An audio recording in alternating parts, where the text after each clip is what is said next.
আসো যুবকেরা তওবা করো, দুনিয়া চিরস্থায়ী নয়, কাল কবে মরণ হবে কেউ জানে না, কিন্তু মনে রাখবে মৃত্যু সবার অবশ্যই হবে। কুল্লু নাফসিন যায়িকাতুল মউত, প্রতিটা নাফসকে মৃত্যু স্বাদ চাখতে হবে।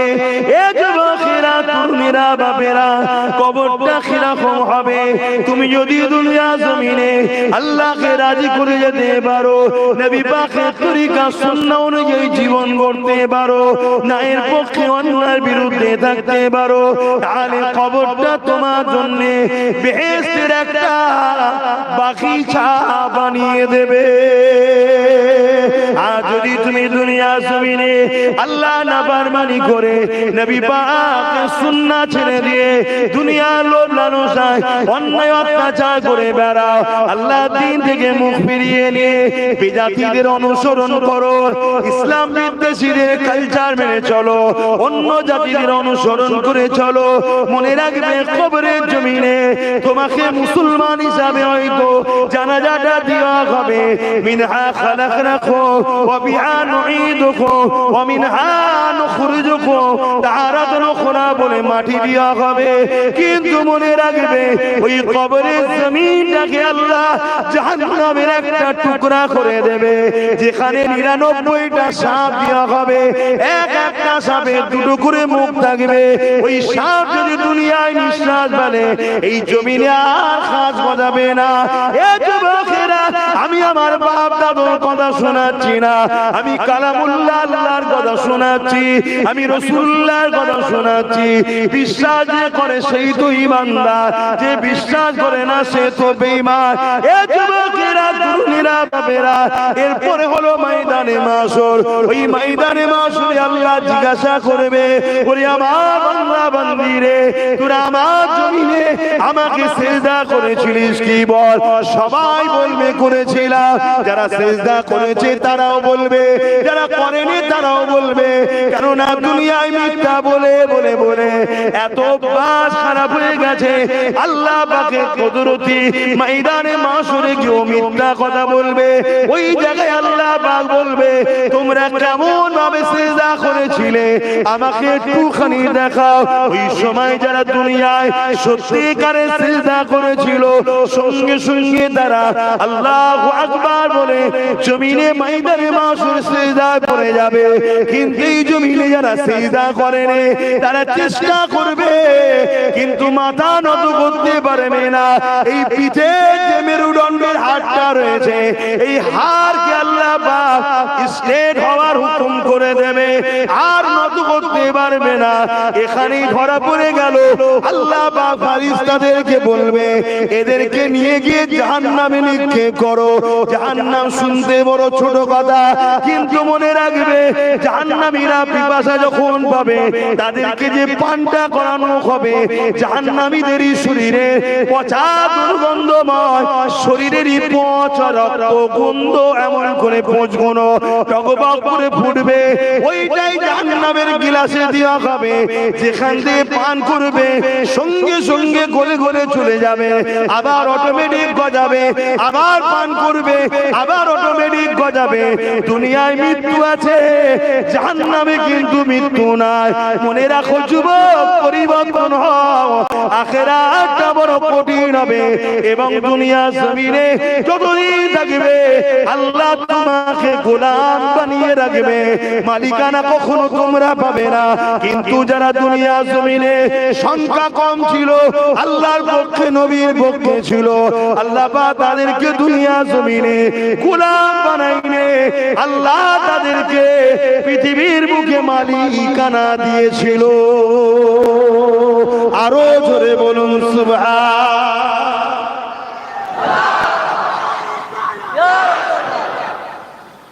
পরিবর্তন হও আমার ভাইরা।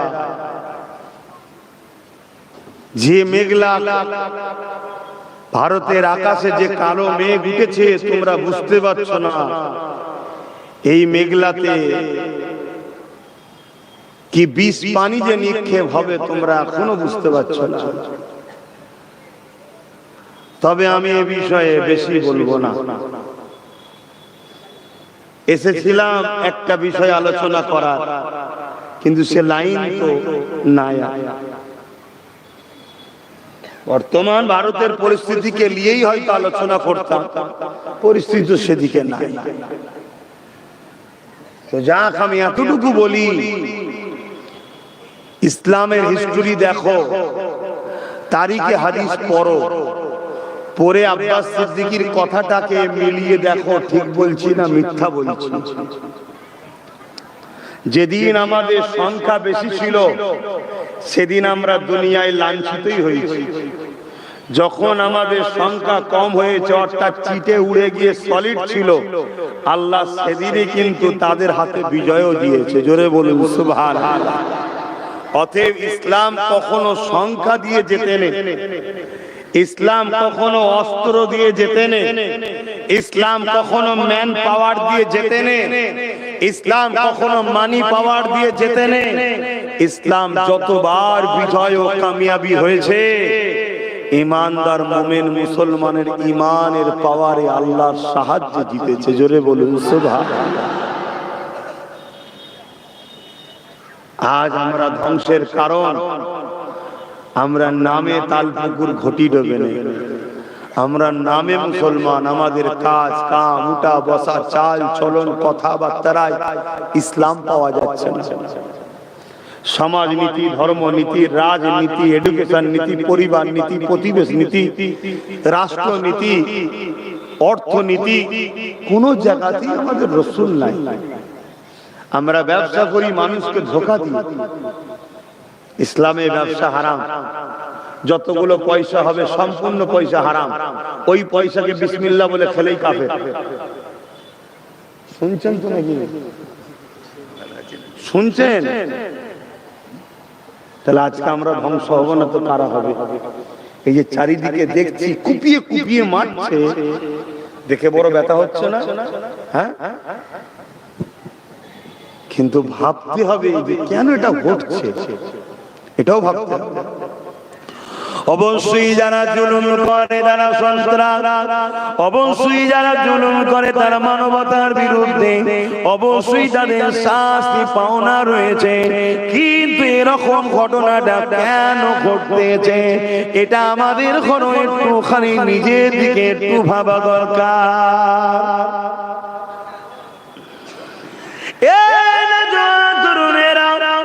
আর্ধেক পৃথিবীর শাহীনশাহ হযরত ওমর ফারুক রাদিয়াল্লাহু তাআলা হুজুরকে মারার জন্য গোয়েন্দা চলে এসেছে, জাসুস চলে এসেছে, হুজুরকে গোপনে গোপনে হত্যা করে দেবে, শহীদ করে দেবে। কিন্তু হুজুরের খবরটা পাওয়ার জন্য এক ব্যক্তিকে জিজ্ঞাসা করেছে, আমি আমিরুল মুমিনিন খলিফাতুল মুসলিমিন হযরত ওমর ফারুকের সঙ্গে দেখা করতে চাই, আমার কিছু জরুরি মশলা তেনার কাছে জানা রয়েছে। ওই মানুষটা জানিয়ে দিলে, ওই যে দূরে একটা গাছ দেখতে পাচ্ছ, ওই গাছের তলায় যিনি শুয়ে রয়েছেন ইনি হলেন আর্ধেক পৃথিবীর শাহীনশাহ।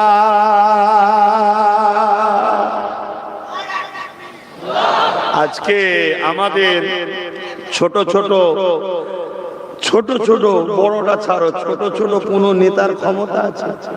এরকম একা একা করে কোন জায়গায় থাকতে পারবে? কথা বলেন না, কেন পারবে না? এসব চোর বদমাইশ ঝেড়ে বসে আছে, তাই ভয়। শুনছেন তো নাকি? আর হযরত ওমর ফারুক আর্ধেক পৃথিবীর রাজা, আর্ধেক পৃথিবীর শাহীনশাহ, কোথায় শুয়ে আছে? গাছ তলাতে। সুযোগ বুঝে তাড়াতাড়ি আগিয়েছে, অস্ত্র বার করেছে, কিন্তু কাছে এসে দেখছে আর্ধেক পৃথিবীর শাহীনশাহ বালির উপরে খাজুর গাছের গুড়িকে থেতো করে নরম করা মাথায় দিয়ে শুয়ে আছে। তার দিলে খাটকা দিল যে আমাদের এলাকার ছোট ছোট রাজাদের রাজকীয় ব্যাপারই আলাদা। সোনার খাট ছাড়া সই নেই, সোনার টয়লেট ছাড়া টয়লেট করে না, সোনার চামচ ছাড়া সোনার প্লেট ছাড়া খাই নেই। আর আজকে আর্ধেক পৃথিবীর রাজি অবস্থা কেন? তিনার মধ্যে কৌতূহল জাগে, না মেরে অস্ত্র রেখে দিচ্ছে। এই যে ঘটনাগুলো ঘটছে কার ইশারায়? এইখানটা কবজা কারো চলে না, হৃদয় অন্তরের কবজা একমাত্র আল্লাহর হাতে। একটা লোক তোমাকে মারতে এসেছে, আল্লাহ তাকে কবজা করে তোমার গোলামও বানিয়ে দিতে পারে। যেমন ওমর ফারুক রাসূলুল্লাহকে শহীদ করতে গিয়েছিল, আল্লাহ কবজা করলেন, রাসূলুল্লাহর গোলাম বানিয়ে দিলেন। জোরে বলুন সুবহানাল্লাহ। অতএব এখানে রাজ আল্লাহ চলে, অন্তরে কারো পাওয়ার চলে না। তো ওর মধ্যে আল্লাহ এমন দিল, ওর মধ্যে খটকা লাগলো, ওর না মেরে দিয়ে রেখে দিচ্ছে। হুজুরকে ডাকছে, হুজুর উঠলেন যে আপনি কি আজকে পৃথিবীর শাহী ওমর ফারুক? আপনার এই অবস্থা, এখানে শুয়ে আছেন, কি ব্যাপার? ও জনগণ আমাকে দায়িত্ব দিয়েছে, আজকে পৃথিবী দায়িত্ব দিয়েছে, আমি তো মালিক নয়। কথা শুনুন, জনগণ আমাকে দায়িত্ব দিয়েছে, আপনি আমাদের পরিচালনা করবেন, আপনি আমাদের নেতা, কিন্তু আমি মালিক তো নয়। মালিক তো একজনই, তিনি কে? জোরে বলুন। অতএব আমি যদি জনগণের অর্থ নিয়ে আত্মসাৎ করি, তাহলে সেটা আমার ইসলামে হারাম, কিয়ামতের দিন তার কৈফিয়ত আমায় দিতে হবে। এই চিন্তা কি আমাদের মধ্যে আছে? আমাদের মধ্যে নাই। বাপেরা, নওজোয়ান তরুণেরা, ইসলাম যত না শুনতে সহজ, নিজের জীবনে পালন করাটা অতটা সহজ নয়।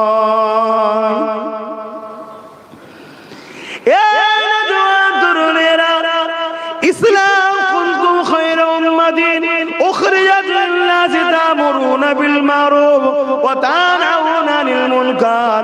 আল্লাহ আমাদেরকে খায়র উম্মত করেছে, আমাদেরকে দুটো কাজ আল্লাহ দিয়েছে।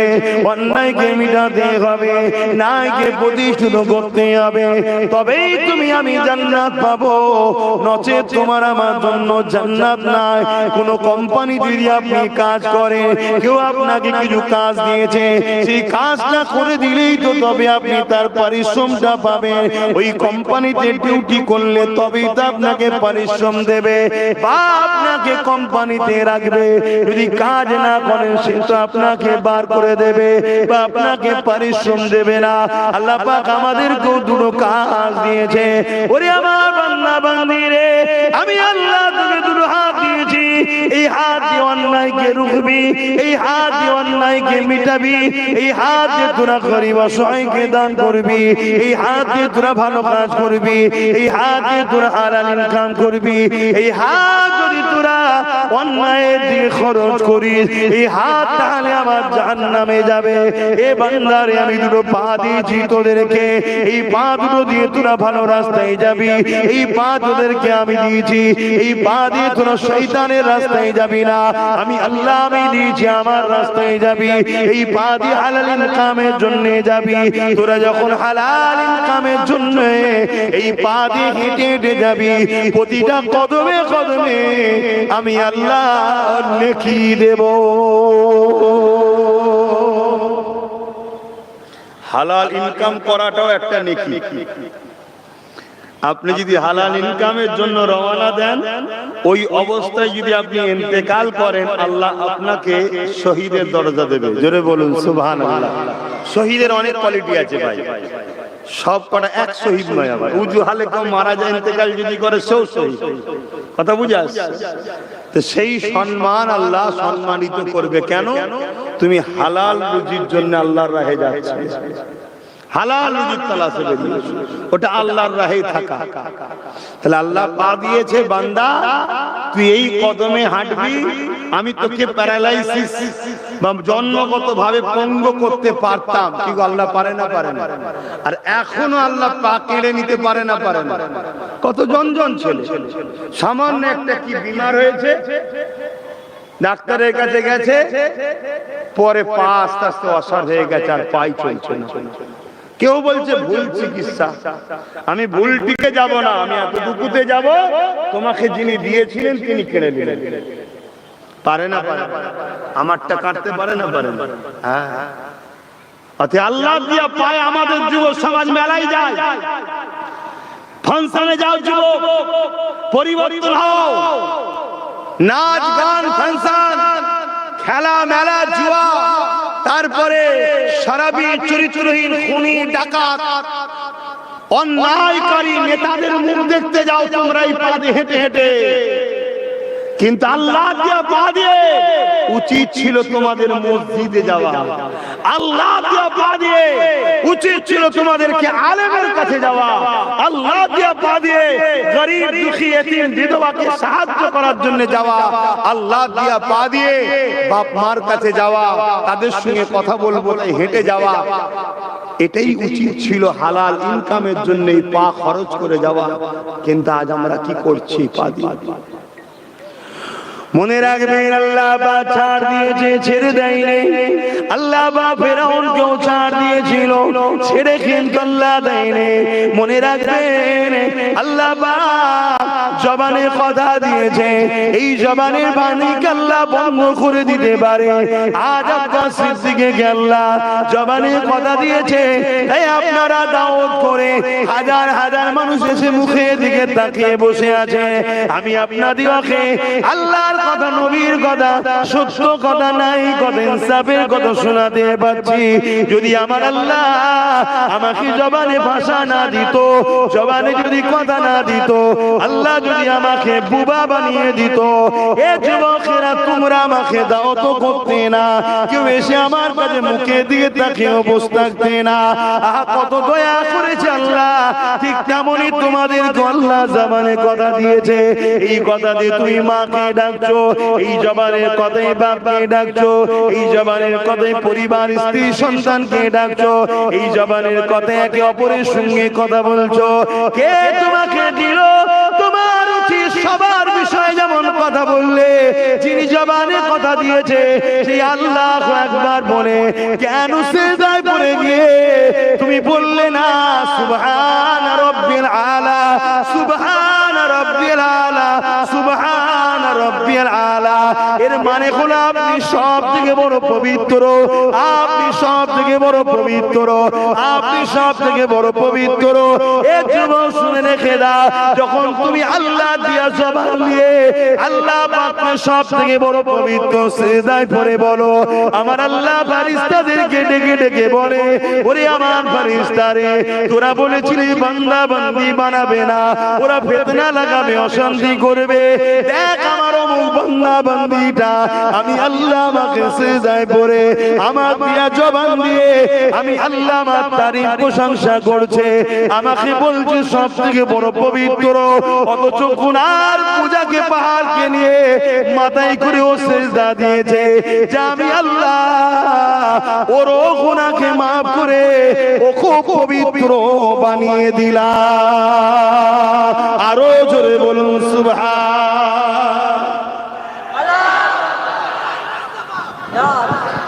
আমাদের উচিত সিজদা দিয়া এই জবান আল্লাহ ডাকা। হ্যাঁ, দুনিয়ার প্রয়োজনের জন্য তো আল্লাহ দিয়েছে, মাকে ডাকবো, বাপকে ডাকবো। কিন্তু আজকে আমরা এই জবানে কি করছি? ইসলাম বিদ্বেষীদের পিছনে ঘুরে বেড়াচ্ছি। এই জবানে এমন এমন স্লোগান দেয় আমার মুসলিম সমাজ, যে স্লোগানের মধ্যে শিরক আছে, যে স্লোগানের মধ্যে কুফরি আছে, শিরক আছে, যে স্লোগান দিলে সঙ্গে সঙ্গে ইসলাম থেকে বেরিয়ে যাবে। আমাদের মুসলিম সমাজের লাখো মানুষ এই স্লোগান দিচ্ছে। বেঈমানদের ষড়যন্ত্র, এটা ইসলামকে মিটাবে যারা, ইসলামকে মিটাতে যারা চায় তাদের ষড়যন্ত্র। প্রথমে তোমাকে আমাকে বেঈমান বানাচ্ছে তারা, কখনো গান দিয়ে, কখনো মেলা দিয়ে, কখনো লোক দিয়ে, কখনো লোন দিয়ে, কখনো সুদ দিয়ে, কখনো ফ্রিতে খাবার দিয়ে, কখনো আবার বিভিন্ন ছোটখাটো পদ দিয়ে তার দলের নেতা কর্মী বানিয়ে তোমার দ্বারা এমন কিছু স্লোগান দিচ্ছে যে স্লোগানে তুমি সঙ্গে সঙ্গে বেঈমান হয়ে যাচ্ছ। বেঈমান যদি পুরো পৃথিবী জুড়ে থাকে তারা বিজয় হবে। কথা বলো, খারাপ যদি না হলো একটা ভাষা বলছি বুঝাবার স্বার্থে। একটা হলো পুরুষ, আর একটা হলো নারী, আর একটা লিঙ্গ আছে না? মানুষের মধ্যে আর একটা সমাজ আছে না? আমি ওটার বলছি না, তোমরা বুঝতে পেরেছো তো নাকি? একটা পুরুষ আর একটা নারী। পুরুষ আর নারী কেন আল্লাহ বানিয়েছে? একে অপরের মাধ্যমে দুনিয়ায় মানুষ্য জাতি আসবে। তো যে তৃতীয় যে আর একটা লিঙ্গ আছে, যদি 1 কোটি লিঙ্গকে এক জায়গায় করা হয়, একটা সন্তান হবে। এটা যেমন অসম্ভব, তার থেকে বড় অসম্ভব হলো মুসলমান শোনো, তোমাদের যদি ঈমান দুর্বল হয়ে যায় আর ঈমান যদি চলে যায়, তোমাদের দ্বারা কখনো দুনিয়া আখিরাতের কল্যাণ নাই। আর এটাই প্ল্যান মাফিক তোমার আমার কাছ থেকে সরানো হচ্ছে। একদল নেতা লিডার দরদি সেজে আমাদের কাছে আসছে। আর এটাও শোনো, মুসলমানদের মধ্যে কিছু নামধারী মুসলমান আছে যারা নেতা লিডার হয়ে আমাদের কাছে আছে। শুধু সময়ের অপেক্ষা, এরা সব ফটাফট করে বলবে ইসলাম ছেড়ে দিলাম, ইসলাম ছেড়ে দিলাম, ইসলাম ছেড়ে দিলাম। শুধু সময়ের অপেক্ষা। ইতিহাস পড়া ছাত্র আমরা রোমের ইতিহাস পড়েছি, আমরা স্পেনের ইতিহাস পড়েছি। স্পেনও হাজার হাজার মুসলমান দরদি ছিল। যখনই পুরো স্পেনকে খ্রিস্টানরা দখল করে দিল, সেই সকল মুসলিম নেতারা সঙ্গে সঙ্গে ঝুপঝাপ লাভ মেরে খ্রিস্টান হয়ে গেল। বলো তোমরা কি করবে? ইসলাম ছেড়ে দেবে? আর যদি ছেড়ে দাও ইসলামে, তাহলে ধ্বংস হয়ে যাবে নাকি? আরে তোমার ধ্বংস হয়ে যাবে, ইসলামে কি যায় আসে না। ইসলাম আমার মুখাপেক্ষী নয়, আমি ইসলামের মুখাপেক্ষী। আব্বাস সিদ্দিকীর মতো কোটি আব্বাস সিদ্দিকী চলে গেল, ইসলামের কিছু যায় আসে না। আমার দরকার ইসলামকে। ইসলাম মানে কি? হ্যাঁ, এক কথাই উত্তর দিলে শান্তি। ইসলামের ব্যাপক অর্থ কি? ক্ষুধার্ত মানুষকে খানা খাওয়ানো। ইসলাম থাকলে ক্ষুধার্ত মানুষ খানা পাবে। ইসলাম মানে কি? মা বাপের সম্মান দেয়। ইসলাম থাকলে মা বাপ সম্মান পাবে। তুমি একদিন বাপ হবে, তোমার স্ত্রী একদিন মা হবে। ইসলাম যদি থাকে তোমার বাচ্চা কোনো তোমাদের সম্মান দেবে। আর যদি ইসলাম না থাকে, তোমার বাচ্চা তোমাকে কেটে টুকরো টুকরো করে ফ্রিজে ভরে দেবে। ভাষা কি খারাপ লাগছে নাকি? সমাজে ঘটছে না ঘটনে? ইসলাম মানে কি? নারীর নিরাপত্তা। ইসলাম যদি না থাকে, ওই আমেরিকার মতো প্রতি 1 সেকেন্ডে নারী ধর্ষণ হয়, খুন হয়। ইসলাম মানে কি? মানুষের অধিকার দেওয়া। ইসলাম থাকলে অধিকার পাবে। ইসলাম মানে কি? দাসত্ব প্রথাকে ভেঙে চুরমার করে দিয়ে মানুষকে আজাদ করা। মানুষ কখনো মানুষের দাস দাসী হবে না। আর ইসলাম যদি না থাকে, তোমাদের ঘরের বেটিগুলো ধনীদের দাসী হবে।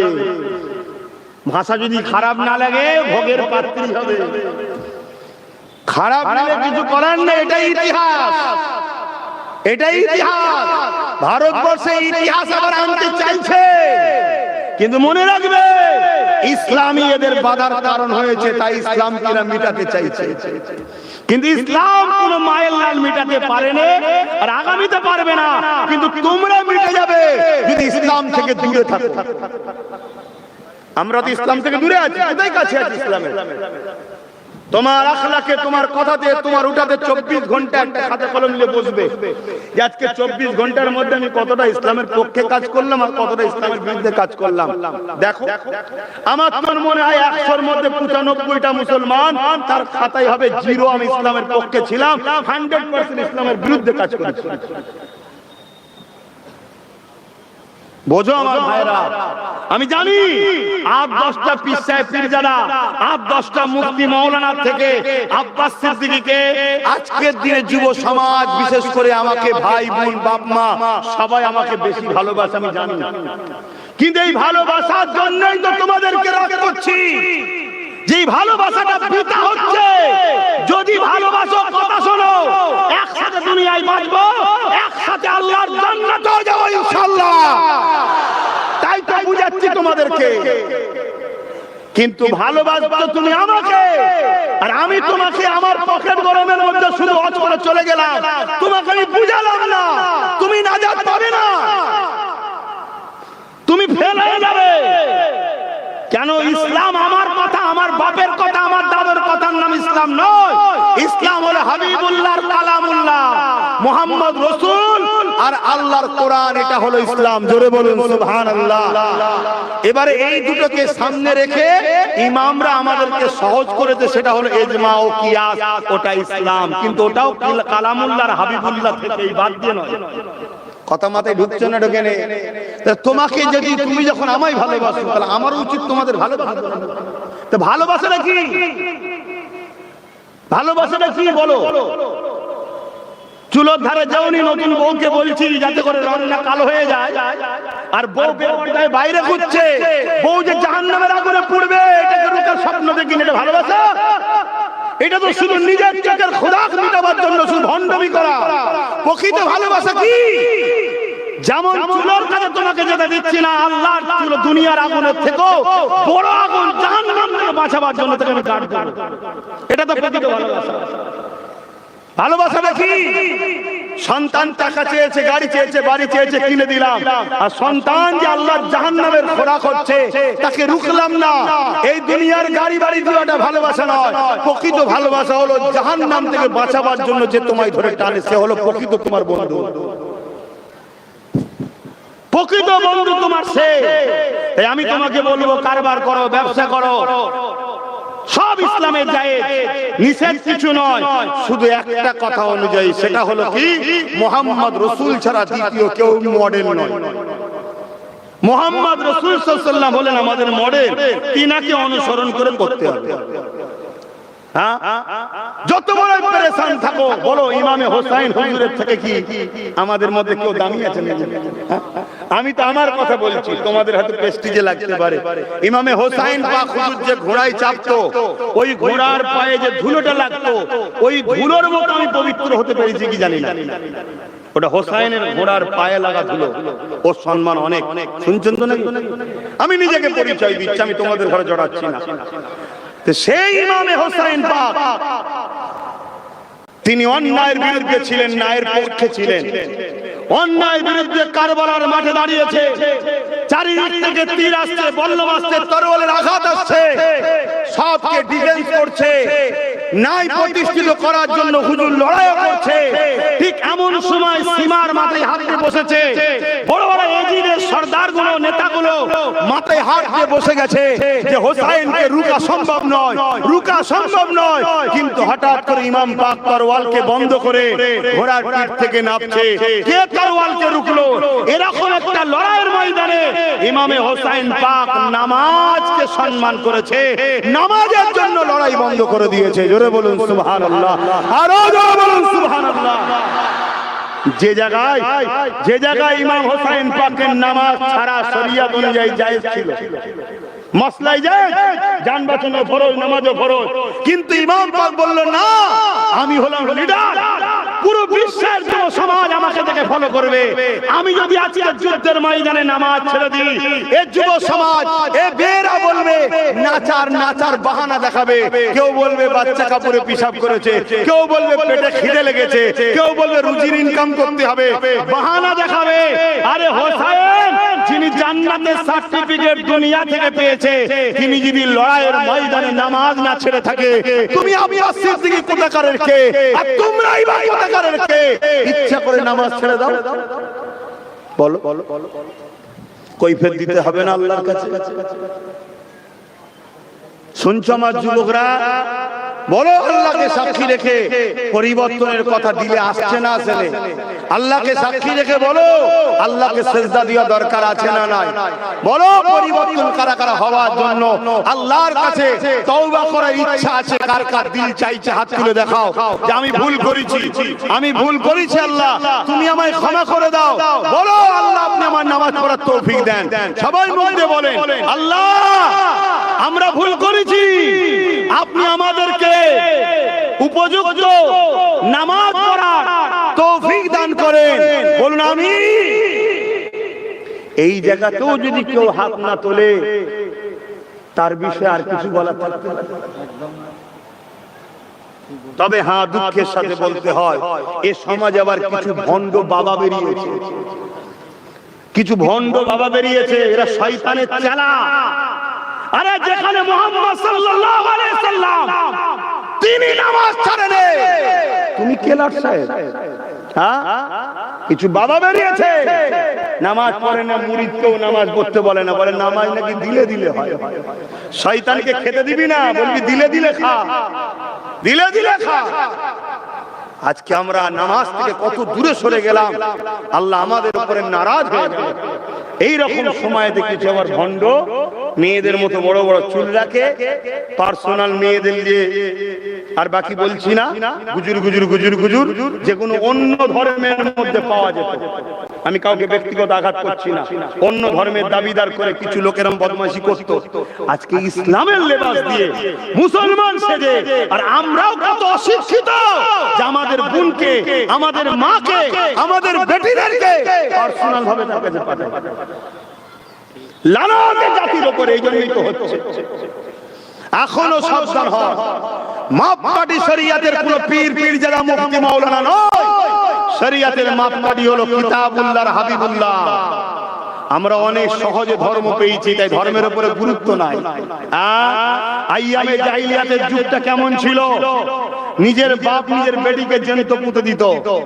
আজকে আমার মা বোনেদের বোঝা দরকার, এই যে আজকে আমি সম্মান পাচ্ছি, আমার বাপ আমাকে সম্মান করছে, এটা মুহাম্মদ সাল্লাল্লাহু আলাইহি সাল্লামের মেহনতের ফল। মুহাম্মদ সাল্লাল্লাহু আলাইহি সাল্লাম লোকের বাড়ি বাড়ি গিয়ে তাদেরকে বুঝিয়েছে যে কন্যা সন্তান হলে কেন মারছো, কন্যার কি অপরাধ, স্রষ্টা কাউকে পুত্র সন্তান, কাউকে কন্যা করে বানিয়েছে, এই নারীটার কি অপরাধ, একে কেন মারছো?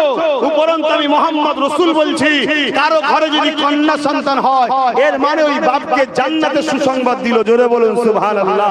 আল্লাহর নবী বুঝাচ্ছে, কারো ঘরে যদি একাধিক পুত্র সন্তান থাকে, সে জান্নাতে যাবে।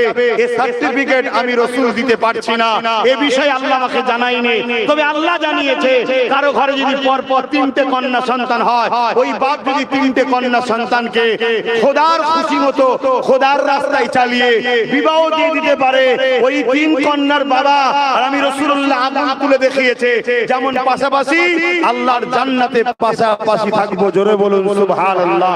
তাহলে আমার মায়ের জাতদের বোঝা উচিত নয় যে আমরা এত সম্মান পেলাম মুহাম্মদ রাসূলের খাতিরে, আমরা সেই মায়ের জাত হয়ে মুহাম্মদ রাসূলের জন্য আমরা কি করছি? আমরা এমন কাজ করব না যেটা আমাদের নবীও খুশি হয়, এমন কাজ করব না কিয়ামতের দিন আমার নবী পাক সাল্লাল্লাহু আলাইহি ওয়াসাল্লামের জান্নাতের কাতার থেকে আমরা যেন দূরে না সরে যাই। এটা মায়েদেরও তো বিশেষ করে ভাবা দরকার। আর মা হলো সন্তানের প্রথম কারিগর। 3টে জায়গায় সন্তান ভালো হয়। নাম্বার 1 হলো বাপের রক্ত, নাম্বার 2 বাপের রক্ত যদি খারাপ হয়, মা যদি পবিত্র হয়, তার পবিত্র রেহেমে ওই বাচ্চাকে ওলি বানাতে পারে। জোরে বলুন সুবহানাল্লাহ। যদি এটাও খারাপ হয়ে যায়, শেষ জায়গা হলো আল্লাহর ওলিদের দরবার। বলুন সুবহানাল্লাহ। কিন্তু আল্লাহর ওলিটাকে, যার মধ্যে 2 ইলম আছে, আল ইলম ইলমানে, একটা জাহিরি অপরটা বাতিনি। শুধু জিকির করবে আল্লাহ আল্লাহ আল্লাহ, এদিকে নামাজ পড়বে না, মেয়েদের মতো চুল রাখবে, রোজা রাখবে না, এ আল্লাহর ওলি না, এ জিদ্দিক খব্বিস শয়তান। আল্লাহর ওলিকে যে যেমন জিকিরও করবে, নামাজও পড়বে, ইলমে মারিফাতের শিক্ষা থাকবে, ইলমে জাহিরিরও শিক্ষা থাকবে, শুনছেন তো নাকি? নিজের পরিবারকেও পর্দায় রাখবে, তার অধীনস্থ যত মুরিদ হবে সবাইকে পর্দায় রাখবে, সবাইকে পর্দায় থাকার তালিম দেবে। এটাই তো আল্লাহর ওলিদের নমুনা। আরেকটু খুলে বলি, আল্লাহর ওলিকে যে রাসূলের সুন্নাত অনুযায়ী চলে। জোরে বলুন সুবহানাল্লাহ। এবারে বলেন, আমার নবী নামাজ পড়তেন না ছেড়ে দিতেন? একটু কথা বলছেন। আমার নবী ইমামতি করতেন, আবু বকর সিদ্দিক ইখতিয়ার করতেন। একদিন আমার নবী সাল্লাল্লাহু আলাইহি ওয়াসাল্লাম অসুস্থ ছিলেন, ঘরে না সালাত আদায় করতে, ইমামতির জায়গায় দাঁড়াতে পারেনি, সিদ্দিক আকবর দাঁড়িয়েছে। কথা বুঝে আসছে? কিন্তু নবী সাল্লাল্লাহু আলাইহি ওয়াসাল্লাম যখন দুনিয়া থেকে চলে যাচ্ছেন আখিরাতের রাস্তায়, হাদিস কি বলছে? আমার নবীর জবানে কথা ছিল কি? উম্মত উম্মত উম্মত। তারপরে কি কথা ছিল? সালাত সালাত সালাত। তার মানে কি? নামাজ। যে লোকটা সিজদা দেয় না, সে অহংকারী, অর্থাৎ আল্লাহর কাছে মাথা নত করতে চায় না। কত খারাপ জিনিস বলেন। এই ভুলগুলো করবেন না, আর ভাই এই ভুলগুলো করবেন না। আসেন, আমার আল্লাহ অনেক দয়ালু, মন খারাপ করার কিছু নেই। রাগ মুখ করেছি ভালোবাসি বলে, কেননা অন্য দুনিয়ার কে কোথায় যাচ্ছে আমার দেখার দরকার নেই। আমি চাইবো আমার ভাইটা, আমার সন্তানটা, আমার ভালোবাসার মানুষগুলো, বাপ মা ভাই বোন গুলো, দুনিয়া আমরা একসাথে হয়েছি, আল্লাহর জান্নাতে যেন একসাথে হতে পারি। এই জন্যই বাবা রাগ মুখ করতাম, মনে দুঃখ ব্যথা দিলে হবে না। অপরদিকে এখন শুনে রেখে দেন, আমার আল্লাহ বাপ কত দয়ালু, এটা একটু শোনে। লা তাখনাতু মির রাহমাতিল্লাহ, আল্লাহ বলেছে বান্দারে আমার রহমত থেকে নিরাশ হয়ে যাস না, আমি আল্লাহ বড় দয়ালু। তুই নামাজ কাজা করে ফেলেছি, তুই রোজা কাজা করে ফেলেছি, তুই গান শুনে ফেলেছি, তুই সিনেমা দেখে ফেলেছি, তুই চেনার মতো পাপ করে ফেলেছি, তুই শরাব পান করে ফেলেছি, তুই নানান রকম পাপ করে ফেলেছি। ওরে আমার বান্দারে, তথাপি আমার রহমত থেকে নিরাশ হয়ে যাস না রে। তুই তওবাটা করে নে, চোখের কোণা দিয়ে পানি ফেলে আমি আল্লাহ আমাকে সিজদা করে একবার বল, আল্লাহ আমি ভুল করেছি, আল্লাহ আল্লাহ আমি অন্যায় করে ফেলেছি, আল্লাহ আল্লাহ আপনি আমাকে ক্ষমা করে দিন, আল্লাহ আপনি আমাকে মাফ করে দিন। আল্লাহ এ যুবকেরা, এ আমার বোনেরা, এ আমার আম্মা জানেরা, বাপ জানেরা, আমি আপনাদেরই সন্তানের মতো, আপনাদেরই ভাইয়ের মতো, নবী খানদান হিসাবে, দাদা পীর আওলাদ হিসাবে আপনারা ভালোবাসে, আমি আপনাদেরকে পিয়ার করি, এই জান্নাত আপনাদেরকে দেখতে চাই। এই জন্য বলছি, শুনে রেখে যায়, নবী পাক জানিয়ে দিলে ওই বান্দা বান্দিকে আল্লাহ এত ভালোবেসে না, ওর গুনাহ শুধু মাফ করে তা নয়, কিছু কিছু রাতে আছে আল্লাহ পাক গুনাহকে নেকিতে পরিণত করে দেয়। আরো জোরে বলুন সুবহান। সাহাবা হুজুররা বললে, ইয়া রাসূলুল্লাহ হাবিবাল্লাহ, যদি আবার অন্যায় করে ফেলে, আল্লাহ নবী জানিয়ে দিলে, আবার যদি ক্ষমা চায়, আবার যদি মাথা নত করে বলে আস্তাগফিরুল্লাহ, আল্লাহ আমি ভুল করে ফেলেছি, আল্লাহ আমি ক্ষমা করে ফেলেছি, আমার আল্লাহ তো দয়ালু, আবার মাফ করে দেয়। সাহাবারা বলেন, হুজুর আবার যদি ভুল করে, আল্লাহ নবী বললেন আবার মাফ করে দেয়। হুজুর কতবার মাফ করবে? আল্লাহ নবী বললেন, শোনো গো বাবা সাহাবারা, আমার আল্লাহ এত দয়ালু, বান্দা গুনাহ করতে ভালোবাসে, আমার আল্লাহ পাক মাফ করতে ভালোবাসে। ওরে আমার উম্মত উম্মতিরা, শুনে রেখে দাও, রাসূল বলছে, ওরে আমার উম্মত উম্মতিরা, তোরা যতবার ভুল করবি আর তওবা করবি, আমার আল্লাহ পাক তিনি ততবারই মাফ ক্ষমা করে দেবে।